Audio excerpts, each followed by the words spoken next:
TV వచ్చిన తర్వాత అందరూ కూడా బతకగలుగుతున్నారు, అందరూ కూడా ఆనందాన్ని కలుగుతున్నారు, టాలెంట్ ని చూపించుకోగలుగుతున్నారు. ఇదివరకు చిన్న చిన్న ఆర్టిస్టులకి టాలెంట్ చూపించుకునే అవకాశం వచ్చేది కాదు. సినిమాల్లో క్యారెక్టర్ వచ్చినా ఏదో కాసేపు కనిపించేవారు, చివరికి వచ్చిన తర్వాత లెంగ్త్ ఎక్కువైందని కట్ చేసి అవతల వారిస్తారు.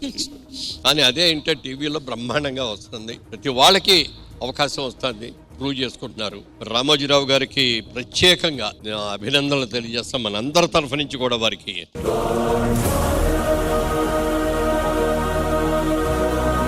జయసుధ గారు దాదాపు 30 సినిమాల దాకా ఆవిడ నేను హీరోయిన్ గా చేయటం జరిగింది. మా ప్రొడక్షన్స్ లో కూడా ముఖ్యంగా ఓ తండ్రి తీర్పు అనే ఒక సినిమా తరంలో మేమిద్దరం కూడా ఓల్డ్ క్యారెక్టర్స్ చేసాం. అవి కూడా సక్సెస్ అవ్వటం, సినిమాకి అవార్డు వచ్చింది, నాకు బెస్ట్ యాక్టర్ అవార్డు వచ్చింది, కమర్షియల్ గా ఎంతో పే చేసింది, అన్ని రకాలుగా కూడా సక్సెస్ అయింది. ఎప్పుడు మా సినిమా షూటింగ్ అంటే డేట్లు లేవు మురళీమోహన్ గారు అనే మాట ఒక్కసారి కూడా అలా